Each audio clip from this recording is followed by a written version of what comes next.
जी नमस्कार, मैं प्रफुल्ल झा और आप देख रहे हैं बात देबाक। आज बात देबाक में हम बात करेंगे बिहार प्रदेश महिला कांग्रेस की उपाध्यक्ष संयोक्ता सिंह जी के बारे में। जी हां, राय बहादुर साहेब जो अपने ज़माने के बहुत ही प्रतिष्ठित यहाँ के लोग हुआ करते थे इस कोसी सीमांचल के, उनकी पुत्र वधू हैं ये। और इनके परिवार के द्वारा, राय बहादुर साहब के द्वारा जो कहा जा सकता है कि जो उस समय के गरीब और लोग हुआ करते थे उनको ज़मीन और आवास मुहैया कराया गया है सैकड़ों ऐसे परिवारों को। उनकी पुत्रवधू संयोक्ता सिंह हैं। वो अब जो राजनीतिक गलियारों में चर्चा है कि पूर्णिया जिले के रुपौली विधानसभा से वो इस बार चुनाव लड़ने जा रही हैं। ये अभी कयास लगाया जा रहा है। इससे पहले मैं आपको बता दूं कि संयोक्ता सिंह 2005 के फरवरी में जो चुनाव हुआ था, जो चुनाव एलजेपी के टिकट से ये चुनाव लड़ी थी, 13.43% इनको वोट आया था और ये अपने निकटतम प्रतिद्वंदी से 4663 वोट से चुनाव हार गई थी। पुनः 2005 के अक्टूबर में जब फिर से चुनाव, बिहार विधानसभा चुनाव का होना शुरू हुआ तो वो अपने निकटतम प्रतिद्वंदी से 20,953 वोटों से चुनाव हार गई। इसके बाद इन्होंने अपनी पार्टी को चेंज किया और कांग्रेस पार्टी से चुनाव मैदान में आई 2010 में और अपने निकटतम प्रतिद्वंदी से 47,822 वोट से ये चुनाव हार गई। अब संयोक्ता सिंह कांग्रेस में है और महिला की कमान संभाल रही है, प्रदेश की उपाध्यक्ष हैं और रुपौली से ऐसा राजनीतिक गलियारों में चर्चा है कि वो चुनाव लड़ने जा रही हैं। हम बात करेंगे अब संयोक्ता सिंह जी से। हम उनको फोन लाइन पे ले रहे हैं। हमारे साथ जुड़ चुकी हैं संयोक्ता सिंह जी। संयोक्ता सिंह जी, हम आप हमें सुन पा रही हैं? जी हाँ, बिल्कुल सुन पा रहे हैं, बिल्कुल स्पष्ट। जी मैडम, सवाल है आपसे कि बिहार विधानसभा का चुनाव इसी वर्ष होना है। सभी पार्टी जीरो ग्राउंड पे जाके तैयारी कर रही है और संजोग कहें कि कोविड-19 जैसी जो महामारी है वो अपने पूरे देश में पांव फैलाई हुई है। वैश्विक महामारी है, बिहार भी इससे छूता नहीं है और संजोग कह सकते हैं कि हमारा जो क्षेत्र है, आपका जो क्षेत्र है, वो भी कहीं ना कहीं इससे छूता नहीं है। तो इसके बाद क्या रणनीति रहेगी कांग्रेस की और आप लोगों की, जो चुनाव में जो लोग जाएंगे आप लोग, उसके लिए क्या रणनीति रहेगी लोगों के बीच में? जी भैया, देखिए अभी कोरोना की भीषण समस्या चल रही है, लेकिन साथ साथ बिहार चुनाव की सरगर्मियां भी तेजी पकड़ रही हैं, जो आपने खुद ही स्वयं अभी बोला। तो उसमें ये है कि हम लोग को धरती पे जिस तरह से हम लोग सुरक्षित अपने आप को रखे हुए और जनता को भी सुरक्षित रखते हुए, क्योंकि आप भीड़ इकट्ठा नहीं कर सकते हैं और लोग भी सुरक्षित रहें, तो उसमें अथक प्रयास ये है कि हम लोग हर जगह जहाँ जहाँ तक संभव है हम लोग जाएं और हम लोग सोशल मीडिया के भी माध्यम से जुड़ें, जैसे जूम कॉल है या फेसबुक लाइव, जिसके माध्यम से कल मैं लाइव हुई। तो वो सभी चीजें हैं कि हम लोग इसको, मुझे लगता है जो हम लोग को दिशा निर्देश है या जो मतलब नजर आ रहा है कि काफी कुछ चुनाव डिजिटलाइज होगा, कि लोग सुरक्षित रहें और टेक्नोलॉजी के साथ जुड़े। और प्रायः मुझे लगता है कि गांव घर में हर जगह तो सबको अब जानकारी है डिजिटल टेक्नोलॉजी की, सब इस्तेमाल भी कर रहे हैं। तो उसमें ग्राउंड वर्क से तो काम काफी हद तक हो रहा है और बहुत कुछ माहौल भी जो बना हुआ है वो भी हम लोग को सहयोग कर रहा है। तो मैं मैडम आपको रोकूंगा इस जगह, क्योंकि जो मजदूर लोग हैं वो इस बीमारी में घर को वापस आए हैं और चुनाव है, तो इस समय उस मजदूरों को रोक पाना सरकार के लिए भी चुनौती और आप लोगों के लिए भी चुनौती ही होगा। तो कैसे आप लोग उनको मोटिवेट कीजिएगा कि चुनाव तक रुकना है? रोजगार की जो समस्या है वो उनके सामने आएगी, जीविकोपार्जन की समस्या सामने आएगी, तो उसके लिए पार्टी स्तर से लेके आप लोग नेत्री हैं और जो आपके पार्टी के लोग हैं, सरकार हैं, वो कैसे काम करेंगे? जी भैया, इसमें तो देखिए बहुत स्पष्ट है कि मजदूरों का जो पलायन हुआ और आज जो मजदूरों की बद से बदतर स्थिति जो है, उसके लिए हमारी केंद्र सरकार और हमारी बिहार सरकार दोनों जिम्मेदार, ठीक है ना। और आज जो मजदूर, जैसे मजदूर जिस समय शुरू में आए, अगर आपने उनके लिए इंतजाम जहाँ भी लोग काम करने गए थे वहाँ पे कर दिया होता कि ये लोग सुरक्षित भी रहते, बिकॉज बहुत सारे लोग सुरक्षित थे, लेकिन जो उन्होंने यात्रा की उसके क्रम में ये लोग बीमार पड़े। तो पहला पॉइंट तो ये है, ये तो हम ये जो सारा ठीक रहा है वो मैं केंद्र सरकार के ऊपर डालती हूँ। लेकिन बिहार सरकार का जो रोल इसमें रहा कि यदि आज आपके यहाँ मजदूर लौट के आए हैं और आपने बोला कि हम लोग यहाँ पे उनके लिए रोजगार उपलब्ध करवाएंगे, लेकिन आज मजदूरों की स्थिति ये है कि जैसे कि न घर के हैं न घाट के हैं, न शहरों के हैं और न गाँव के हैं। उसमें सबसे दुखद स्थिति मजदूरों की है। और उसके लिए हमारी कांग्रेस पार्टी ने हम सदैव, जो आपने देखा होगा, हमारे जो राष्ट्रीय नेता हैं राहुल गांधी जी, उन्होंने तो बाकायदा बैठ करके मजदूरों से बात भी की और समय समय पे कांग्रेस पार्टी इन मुद्दों को उठाती रही है। तो हम लोग का तो बड़ा स्पष्ट है और पार्टी अभी अपना जो घोषणा पत्र है उसके ऊपर अपना काम कर रही है। जो जो सहयोग, जो जो सुझाव हम लोग देंगे उसको उसमें इनकॉर्पोरेट करेगी और मजदूरों को रोक पाना चुनाव तक, इसमें बिहार सरकार को पहल करनी होगी कि उनको मुख्य समस्या उनको रोजी रोटी की है। अगर वो उनको मुहैया होता है तो वो लोग यहाँ पर वो चाहते भी हैं कि अगर बिहार में हमको सम्मानजनक हमको काम मिल जाए, हम 4 पैसा कम कमाए बाहर से, लेकिन अपने घर में इज्जत के साथ तो रहेंगे। जिस तरह से बेआबरू हो कि हम लोग निकले, वो तो नहीं होगा। तो इसमें बहुत बड़ी जिम्मेवारी है बिहार सरकार की, लेकिन उसमें कोई पहल भैया नहीं हो रही है। जी, एक सवाल तो इसमें है मैडम कि जो ये कोविड-19 जैसी वैश्विक महामारी है, ये अचानक आई हुई महामारी है, सरकार जहाँ तक हो सका, चाहे क्वारंटाइन सेंटर हो, चाहे लोगों तक जो उनकी जो रोजी रोटी की समस्या हो, मनरेगा के माध्यम से वो दूर करने का प्रयास किया। तो हमेशा हर चीज़ों में राजनीति क्यों होती है? क्यों आप लोग अप्रिशिएट क्यों नहीं करते कि सरकार के सामने भी समस्या ये खड़ी थी और सरकार ने इसको बखूबी निभाया है, इसको ठीक किया है? प्रफुल्ल जी, मैं इसमें बोल सकती हूँ जी, मैं इसका जवाब दूं आपको? जी बताइए। जी, आपने जो प्रश्न रखा कि सरकार ने बखूबी इस समस्या से खलकने का बहुत अच्छा प्रयत्न किया है, मैं उसके साथ बिल्कुल सहमत नहीं हूँ। मैं आपको ये बताती हूँ कि जिस समय जिस कोरोना की जो बीमारी है वो मतलब पूरे विश्व में फैली हुई है।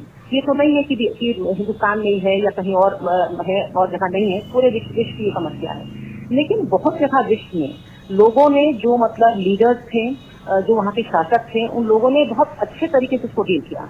हमारे हिंदुस्तान में प्रथम जब इसकी जानकारी हमारे जो पूर्व राष्ट्रीय अध्यक्ष राहुल गांधी जी हैं, उन्होंने इसकी जानकारी जनवरी में ही दी थी कि बहुत बड़ी आपदा आने वाली है और इसको आप लोग गंभीरता से लीजिए। इस आपदा इसका सिर्फ कोई मतलब कोई जोर नहीं रहेगा, कोई इसका कंट्रोल नहीं हो पाएगा। उस समय हमारे मतलब कि मैं किसी के लिए मैं अभद्र भाषा का प्रयोग नहीं करती हूँ, लेकिन बहुत जरूरी है कि जब जनता से आदमी रूबरू हो रहा है तो उस समय हमारे जो मतलब शासक थे यहाँ के, ये हमारी जो सरकार थी यहाँ पे, उन्होंने इसको मतलब गंभीरता से नहीं लिया और तुरंत बाद फरवरी में हमारे अमेरिका के राष्ट्रपति आए, उनका भी यहाँ बहुत आयोजन हुआ। जिस समय आपको कंट्रोल कर देना चाहिए था, जो बहुत सारे देशों ने किया, जो इंटरनेशनल फ्लाइट थी उनको बैन किया, लोगों को रोका, तो आप उस समय मध्य प्रदेश सरकार गिराने में आप व्यस्त थे। तो आपने तो कदम बहुत लेट करके लिया, तब तक तो हिंदुस्तान का पदार्पण हो चुका था, जो आप आराम बखूबी से आप रोक सकते थे पहले। पहला पॉइंट है। दूसरा पॉइंट ये है कि जब ये बीमारी का आगाज हुआ और आपने लॉकडाउन किया, उस समय मैंने खुद भी, कि हम लोग सब प्रधानमंत्री के साथ हैं, जितने भी व्यक्ति यहाँ पे थे, हमारे पूर्व राष्ट्रीय अध्यक्ष, हमारी राष्ट्रीय अध्यक्षा सोनिया जी, राहुल जी, सब ने समर्थन किया प्रधानमंत्री जी का और सब ने इस चीज को माना कि लॉकडाउन करना बहुत जरूरी है और हम लोग सहयोग करेंगे। लेकिन जब आपने लॉकडाउन किया, आपने 40 दिन का लॉकडाउन किया, आपने 4 घंटे की नोटिस दी। आपको उस समय नहीं लगा था कि हिंदुस्तान जैसे देश में आप न्यूजीलैंड, ऑस्ट्रेलिया या अमेरिका जैसी अगर आप प्रणाली चाहते हैं, वो तो नहीं है यहाँ पे ना। देखिए, करना भी तो जरूरी था मैडम, करना भी तो जरूरी था। अगर नहीं किया जाता तो अभी जो स्थिति है वो तो नहीं, आप नहीं समझे। करना बिल्कुल जरूरी था, लेकिन आप 4 घंटे के बदले 4 दिन का समय देते। आप प्लानिंग करके उसको करते कि जैसे मतलब ट्रेन हैं और बसेज हैं, इन सबको हम लोग रोक रहे हैं, आप लोग जहाँ भी हैं सुरक्षित रहिए, आपकी नौकरी नहीं जाएगी। जो इन्होंने बाद में सरकार ने तो कहा है, सरकार ने तो अनाउंस किया था, सरकार ने तो कहा था कि जी नहीं। पहला जो लॉकडाउन हुआ, जब दूसरा लॉकडाउन हुआ है, जब लोग परेशान होने लगे, तब इन्होंने अलाउ किया, लोग पैदल लौटने लगे। आप नौकरी से निकालिए, आपने नहीं देखी मजदूरों की व्यथा। सबसे बड़ी त्रासदी आजाद हिंदुस्तान की मजदूरों की ही त्रासदी रही है।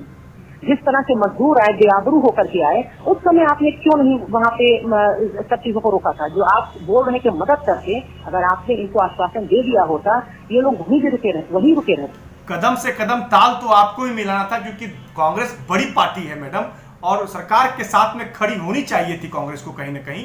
कांग्रेस सरकार के साथ खड़ी थी, और एक चीज आप यही याद रखिए, कांग्रेस के जितने प्रशासित राज्य हैं, उसमें कोरोना महामारी का जो कंट्रोल हुआ है वो अन्य राज्यों से बेहतर हुआ है। आप खुद वो आंकड़ा निकाल के देख लीजिए।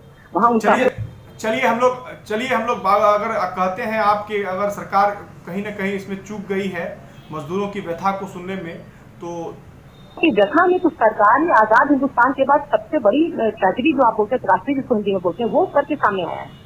आज चलिए अगर मैडम, में इन्होंने रोक दिया होता तो ये हालत मजदूरों की नहीं होती ना। और वैसे भी सुनिए प्रफुल्ल भैया, वैसे भी मजदूर जब जाते हैं बाहर कमाने तो इकट्ठे आते हैं छठ पर्व में, ठीक है ना, बहुत बार साल में एक बार आते हैं। तो आप अगर उनको अगर वो व्यवस्था तो की गई है मैडम ना, इस चीज को अप्रिशिएट आप लोग नहीं करते। व्यवस्थाएं तो की गई, मजदूरों को लाया गया। अगर उस समय लाया जाता तो जिस समय बीमारी अपना भयावह रूप ले रही थी, अगर उस समय लाया जाता तो कहीं ना कहीं हिंदुस्तान की जो स्थिति थी वो कुछ अलग ही होती। नहीं भैया, आप मतलब उसको गलत उसमें समझ रहे हैं। जो मजदूरों के लिए इन्होंने जो अपना किया, बहुत सारे मजदूर, जैसे अभी मैं जैसे दिल्ली में हूँ, अभी मैं दिल्ली आई, जिस दिन मैं उतरी हवाई अड्डे पे, तो एक भागलपुर के ड्राइवर थे जो मुझे लेकर के आए। मैंने उससे पूछा, मैंने कहा आप उसमें घर नहीं गए? बोले कि नहीं, यात्रा करने के दौरान मुझे कोरोना हो जाता। मैं जहाँ पे था वहां में कम था, लेकिन उनके पास थोड़ा सा सेविंग्स थी, उन्होंने अपने आप को किसी तरीके से बचाया। लेकिन जिसके पास कुछ नहीं था, रातों रात फैक्ट्री बंद हो गई, रातों रात लोगों को निकाल दिया गया, किराया वसूल किया जा रहा था, खाने पीने को कुछ नहीं था। तो मानी जाता है कि आदमी की ये सोचता है ना कि कोरोना से पहले तो हम भुखमरी से मर जाएंगे। उसके चलते आदमी पैदल चल के, आपने नहीं देखी है कितनी सारी तस्वीरें, कितने सारे वीडियो भी शेयर हुए हैं, वो गरीब लड़की जो साइकिल चला करके अपने अपाहिज पिताजी को लेकर के बिहार पहुंची है। और सबसे ज्यादा अगर इसमें मजदूरों की व्यथा रही तो यूपी बिहार की रही। चलिए, यूपी बिहार संयोक्ता सिंह जी हैं, इन्होंने सीधे तौर पे कहा है कि जो सबसे ज्यादा व्यथा रही वो यूपी और बिहार के मजदूरों की रही है। हम सवाल लेते हैं कि बिहार विधानसभा का चुनाव इसी वर्ष होना है और आपने बराड़ी विधानसभा जो कटिहार जिले में है, उससे वहां से आप लगातार 3 बार चुनाव लड़ी है, लेकिन कोई खासा सफलता आपको मिली नहीं है। एलजीपी के सहारे आपने सोची थी कि नैया आपकी पार हो जाएगी। 2005 के चुनाव में जनता ने आपको नकार दिया, 4663 वोट से आप चुनाव हार गई। वहीं फिर अक्टूबर में 2005 में चुनाव होता है तो वहां जो वोट का अंतर होता है वो 20,953 वोट से आप चुनाव हारी। अगर आप फिर कहती हैं कि आप कांग्रेस से आप जुड़ी, आके कांग्रेस के टिकट पे चुनाव लड़ने के लिए बराड़ी विधानसभा आई, तो आपको जनता ने सीधे तौर पे और नकारा और आप 47,282 वोट से आप चुनाव को हार गई। और अब आपके बारे में जो राजनीतिक गलियारों में जो चर्चा है कि पूर्णिया जिले के रुपौली से आप चुनाव लड़ने की का मन बना रही है, वहां दौरा कर रही है सघन, तो क्या समझा जाए कि बराड़ी से आपका मन भर गया? नहीं, अब मैं आपको शुरू से मैं इस चीज का मैं इस पे प्रकाश डाल दूं, आलेख कर दूं। 2005 में 2 चुनाव हुए बिहार विधानसभा के लिए और मैं जिला परिषद सदस्य उस समय सेवा से, और सब जानकारी आपको है ही, आप मेरे साथ जुड़े हुए थे बराड़ी में भी। और जो पहला चुनाव हुआ, मैंने पहला चुनाव उन लोगों के खिलाफ चुनाव लड़ा जो मेरे जन्म से ही राजनीति कर रहे थे, ठीक है भैया। और मैंने चुनाव 10 दिन की तैयारी पे लड़ा। मतलब मुझे जब टिकट मिला तो मात्र 12 दिन के कितने दिन बाकी थे चुनाव में, उस 12 दिन के मुझे 13,000 कुछ करीब 14,000 वोट मिले और 4,000 से ऊपर वोट। आपको याद होगा शिवपूजन पासवान जी एक इंडिपेंडेंट कैंडिडेट थे, उनके लिफाफा में गया था और उस समय लिफाफा और ये जो घर का सिंबल था लोक जनशक्ति पार्टी का, उसको लोगों ने कंफ्यूज किया था। तो उतने कम समय पे अगर मैं उन वोटों को, जो मैं भी जानती हूँ कि वो वोट मेरे थे और आप लोग भी, आप आज माना आप पॉलिटिकल उसमें बात कर रहे हैं तो आप उसको भले मंच पे नहीं स्वीकारिए, लेकिन अंदर दिल में आप भी स्वीकारते हैं कि वो वोट मेरा वोट था। अगर वो वोट मिलता तो संयोगिता सिंह पहले ही चुनाव में 12 दिन की तैयारी के साथ चुनाव निकाल लेते, 18,000 कुछ वोट से बाहर जीतते। पहला चुनाव वो है। दूसरा चुनाव जब तक हुआ तब तक हिंदू मुस्लिम जो मतलब की विभाजन की जो राजनीति थी वो चरम सीमा पे थी। और उस समय लोगों ने यही सोचा कि हिंदू मुस्लिम की राजनीति में हिंदूवाद का नारा चला। हम लोग जो थे वो बीच में फंस गए, बिकॉज लोक जनशक्ति पार्टी उस समय अलग थी, कोई तालमेल नहीं था। और उसमें भी मतलब इतनी बुरी स्थिति होने के बाद भी 17,000 कुछ वोट मिला। आप जी हाँ, 17,000 कुछ वोट मिला, अभी आप रैंडम मुझे याद नहीं है। और वो वोट मेरी खुद की मेहनत का वोट था भैया, जबकि बराड़ी विधानसभा में कौन सा समीकरण लेके हम चले थे। आज जो भी लोग लड़ते हैं वो जात के आधार पे, धर्म के आधार पे, समीकरण के आधार पे लड़ते हैं। तो फिर बराड़ी से मन क्यों भर गया आपका? नहीं, आप गलत समझ रहे हैं, बराड़ी से नहीं हुआ। 2000 रुपौली से चर्चा चल रही है आपकी, आप रुपौली की और कूच कर गए पूर्णिया से। नहीं नहीं, सुन लीजिए, 2010 का चुनाव के दौरान ही मेरे पिताजी की कैंसर से आकस्मिक मृत्यु हुई, जो आपकी जानकारी है। उसके बाद मेरे हस्बैंड का, जो मैंने कल बोला है, मैं अपने जो लाइव जो मेरा कल वीडियो था उसमें मैंने बोला है, मेरे हस्बैंड का मतलब किडनी संबंधित चिकित्सीय परेशानियां हुई, जिसके चलते मुझे अपने आप को दूर हटाना पड़ा। 2015 के चुनाव में अगर मैं लड़ती तो बरारी विधानसभा में कांग्रेस की अग्रणी सूची में रहती, क्योंकि मुझे 10,000 से ऊपर वोट मिला था 2010 के चुनाव में, जब नारा लगा था कि नीतीश जी जरूरी है और सारे कैंडिडेट मजबूरी है। आप भी जान रहे हैं, कैंडिडेट के ऊपर वोट नहीं मिला था उस समय तालमेल में नीतीश कुमार के ऊपर वोट मिला था।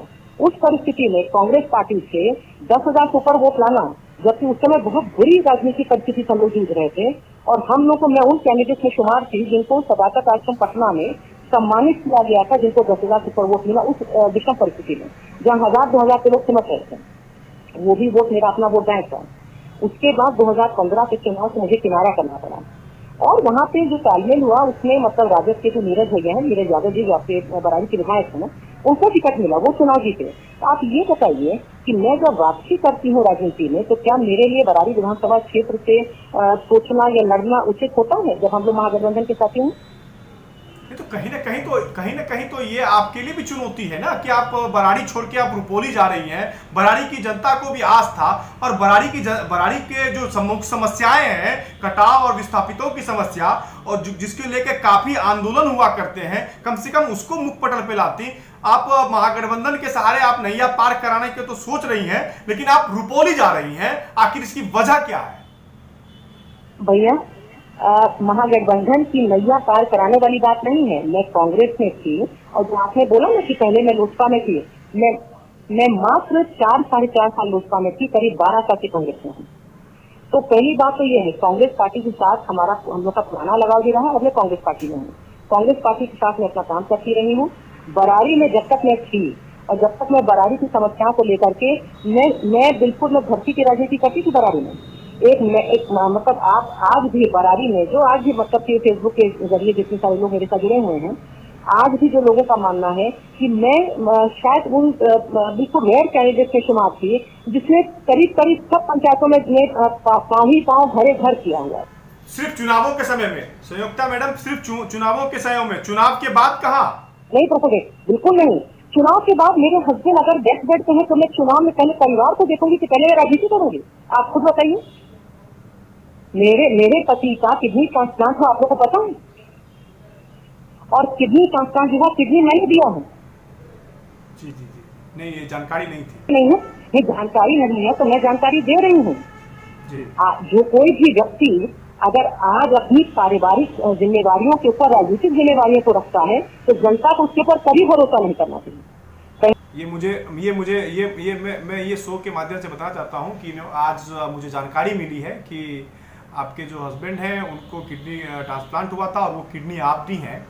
ये आपके जज्बे को हम लोग सलाम करते हैं कि चलिए, कम से कम महिला तो किसी भी क्षेत्र में किसी भी परिवार में पति पत्नी का रिश्ता जहाँ इतना प्रगाढ़ होगा, वहाँ मुझे जरूरत होती तो वो देते, उनको जरूरत थी तो मैंने दिया।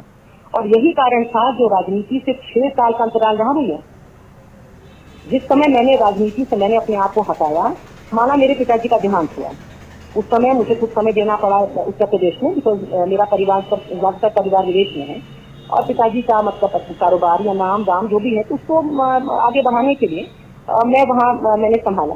लेकिन उसके बाद मतलब इसके पहले कि मैं वापस आती, एक साल भर का गैप था, मैं वापस आती, तब तक हस्बैंड की तबीयत बहुत खराब हुई। और उसमें भैया आप भी जानते हैं कि किडनी ट्रांसप्लांट कितना खतरनाक ऑपरेशन होता है, और उसमें किडनी का मैच करना और उसके बाद अगले 2-3 साल कितने महत्वपूर्ण होते हैं। तो यही कारण था कि मेरा, नहीं तो मैं कुर्सेला में हमेशा रहने वाली, बरारी के लोग के बीच में रहने वाली। 2015 का चुनाव क्या मैं नहीं लड़ती? जब मैं 2005 से 2010 तक इतनी सक्रिय थी, तो अचानक कोई पराकाष्ठा के तहत चुनाव हारने के बाद हट जाएगा?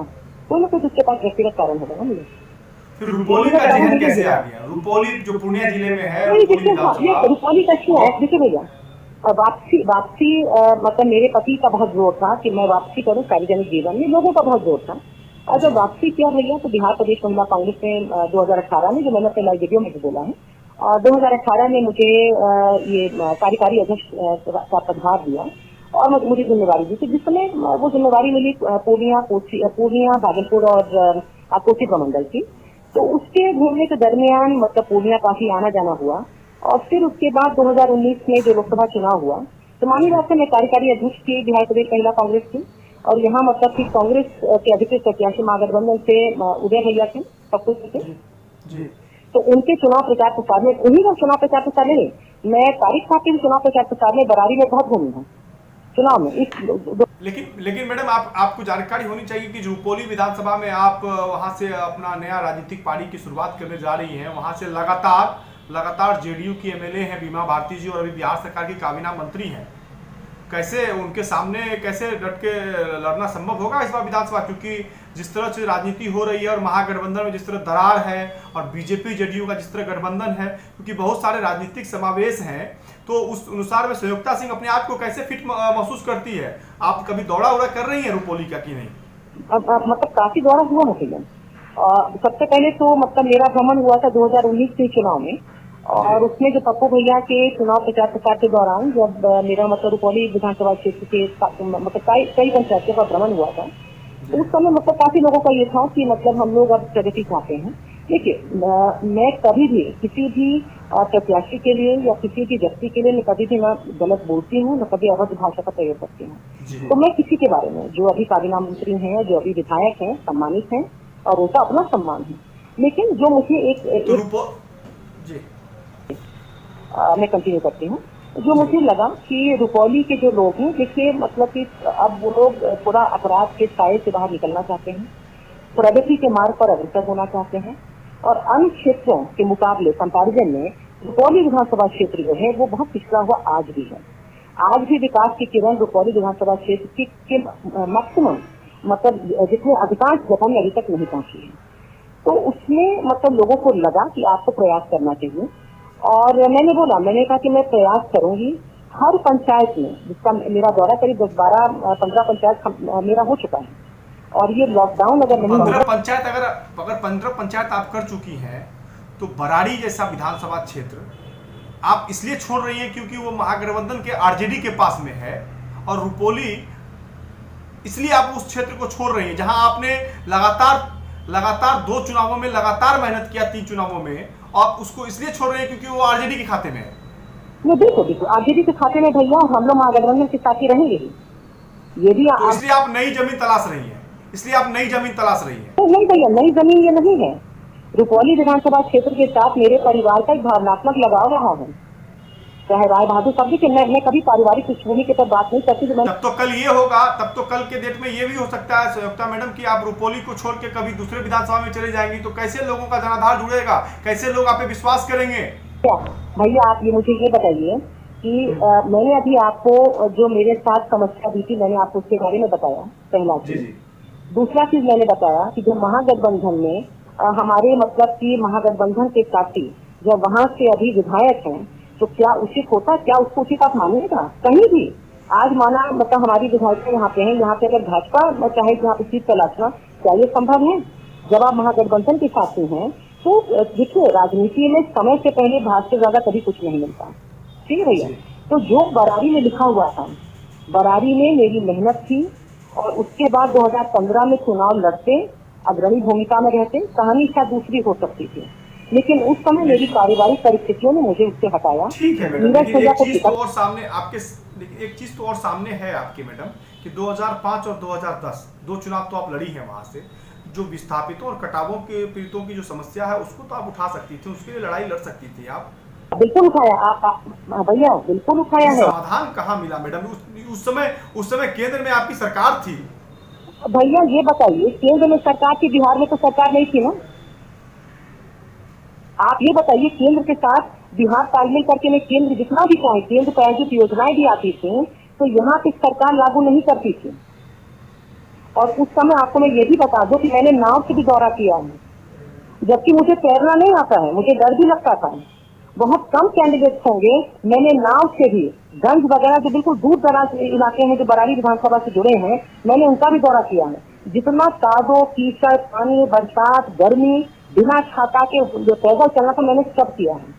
और बाढ़ कटाव में आपका खास करके जो काला बना है, उसमें बाढ़ कटाव की समस्या देखो भीषण है। उसमें मेरा मतलब आप पूछ लीजिएगा कितनी बार मैं खुद गए हैं, मैंने धरना भी दिया है, सब कुछ किया, लेकिन लेखनी में ताकत होनी चाहिए ना भैया। लेखनी में आप, मैं कैंडिडेट में प्रत्याशी जरूर रही, लेकिन मैं पद पे नहीं पहुंची। अगर पद पे पहुंची तो कोई फर्क नहीं पड़ता कि मैं विपक्ष में थी तो फिर तो आपके महागठबंधन के नेता हैं, वहां से विधायक हैं, और ये समस्या आज भी बरकरार है। इसके लिए उनको क्यों नहीं कहती हैं आप? एक बार भी चुनाव है इस बार। भैया बिल्कुल बोला गया है, अभी भी मैंने उनसे, मेरी बात हुई है, मेरी उनसे मुलाकात हुई थी अभी कुछ पहला में, किसी एक मतलब विवाह समारोह में उनसे मुलाकात हुई थी, और वो बहुत अच्छा काम कर रहे हैं, बहुत मिलनसार हैं, बहुत अच्छा काम कर रहे हैं। और देखिए भैया, एक बार जीतने के बाद ना आदमी अच्छा काम भी करता है तो कुछ लोग ऐसे हैं जो मतलब खिलाफत करेंगे, इसके लिए आप कुछ नहीं बोल सकते हैं। लेकिन उन्होंने अपना, जैसे अभी बघमारा में जितने सालों से, जैसे बघमारा आप तो जान ही रहे हैं, बघमारा गाँव जो है कुपला में, तो उसमें जब मैं जिला परिषद सदस्य बनी थी तो उस समय हम लोग का यही मतलब कि वो था, प्लानिंग थी कि जहाँ जहाँ पे बिल्कुल विकास की किरण नहीं गई वहाँ पे हम लोग को सड़क मार्ग के द्वारा जोड़ना है। देखो प्रगति तभी होगी जब आप मतलब आपको एक्सेसिबिलिटी होगी ना, कम्युनिकेशन लाइन्स करेंगे। तो वहाँ पे मैंने जिला परिषद से मैंने सड़क दी थी, लेकिन इस बार वो जो पुल के चलते जो बरसात के मौसम में बघमारा गाँव बिल्कुल घिरा जाता है पानी से, तो नीरज भैया ने इस बार उसको पास किया जो उनकी समस्या थी, उसमें पुल बनना चाहिए। तो वो भी मतलब अपने निविदा सुनने में आया कि हुआ है, लेकिन अभी अब इलेक्शन के बाद होता है इसका काम, ये तो अदर में है, ये इलेक्शन के बाद ही पता चलेगा। ये खाली प्रश्न आप महागठबंधन के प्रत्याशियों के लिए पूछ रहे हैं। और जितनी योजनाओं का, सुनिए भैया प्रफुल्ल भैया, जितनी योजनाओं का शिलान्यास, जितनी स्पीड के काम चल रहा है हमारी मतलब की जो मौजूदा सरकार है एनडीए की, आप उनसे नहीं पूछ रहे हैं?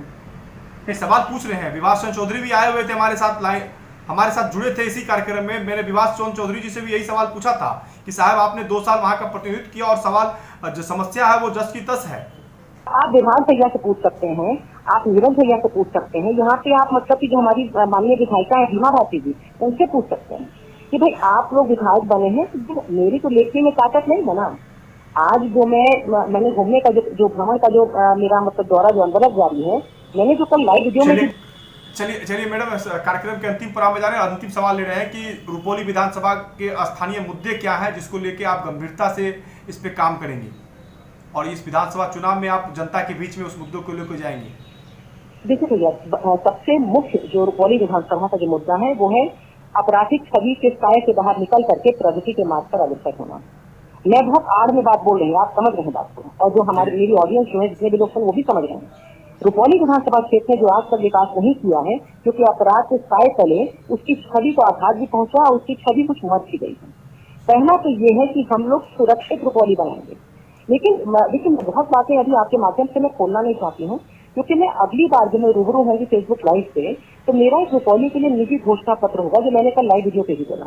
तो मैं जहाँ जहाँ पे जाती हूँ, कहाँ पे पुलिया नहीं है, कहाँ भी इससे रोड नहीं है, और सड़क तो मतलब की मुख्य सड़क जो शायद पप्पू भैया के शासनकाल में बना, उसके बाद तो मुझे नहीं लगता कि कोई विकास भी हुआ है ना भैया। तो उसका मैं नोट करते जा रही हूँ, और ये जो मतलब मुद्दा है, इसको जब मैं फेसबुक लाइव पे आऊंगी उस समय मैं इसको खोलूँ, वो बेहतर रहेगा। लेकिन बहुत मुद्दे भैया, सुरक्षा से लेकर के, उसके बाद मतलब कि जो विकास की गंगा जो नहीं बही उससे लेकर के, सड़कों से लेकर के, पुल पुलिया से लेकर के, उसके बाद जैसे 4 बार लगातार वो मैडम लगातार बीमा भारती वहां से चुनाव जीत रही हैं, कुछ न कुछ काम कर रही हैं, तब जनता उनको वोट दे रही है ना। बिल्कुल मैं कहाँ बोलती हूँ, मैं कभी भी किसी भी, आज नीरज भैया हो, इससे पहले विभाग भैया थे, या बीमा जी हैं, या मतलब कि जो पहले थे भैया, सबका अपना अपना एक कर्म क्षेत्र। तो आप अपराध को अब खत्म करने की बात अगर कर रहे हैं, साये से बाहर निकालिएगा आपराधिक साये से, तो ये आपकी अपनी मंशा है ना, लेकिन जनता तो मोहर बीमा भारती के नाम पे लगाती आ रही हैं। जनता को कैसे समझाइएगा, जनता को कैसे मोटिवेट कीजिएगा? भैया देखिए, मुझे अपना कर्म करना है ना प्रभु भैया, मुझे जनता के दरवाजे तक जाना है और मुझे अपना कर्म करना है, अपने आप को प्रस्तुत करना है, और ये बताना है कि मैं रुपौली विधानसभा क्षेत्र के लिए मैं क्या कर सकती हूँ। कौन क्या कर रहा है, क्या नहीं कर सकता, उससे मुझे कोई मतलब नहीं। जो मैं देख पा रही हूँ प्रत्यक्ष रूप से 20 साल से जो विकास नहीं हुआ है, जो मुझे नजर आ रहा है, मैं उसको नोट कर रही हूँ, और उसके ऊपर मैं घोषणा पत्र भी लाऊंगी, उसी के साथ में जनता के साथ रूबरू हो रही हूँ। चलिए, बहुत बहुत धन्यवाद मैडम। ये थे हमारे साथ में बिहार प्रदेश महिला कांग्रेस की उपाध्यक्ष संयुक्ता सिंह, जिन्होंने बारीकी से कहा कि हम रुपौली विधानसभा के लिए तैयारी कर रहे हैं, आपराधिक जो साइज में जो वहाँ लोग हैं उनको बाहर निकालना उस क्षेत्र को, और जो विकास की गंगा है उस क्षेत्र तक ले जाना। हालांकि बराड़ी के विधानसभा से भी इन्होंने 3 चुनाव लड़ी हैं, लेकिन सफलता हाथ नहीं लगी। अब देखने वाली बात ये होगी कि इस बार रुपौली की जनता इनके नाम पर कितना सहमत होती है और इनको बिहार विधानसभा के जो चुनाव जिता के भेजती है या नहीं भेजती है। ये समय भी बताएगा कि रुपौली की जनता इनके साथ जो बिहार विधानसभा का चुनाव है उसमें क्या करती है। बहुत बहुत धन्यवाद।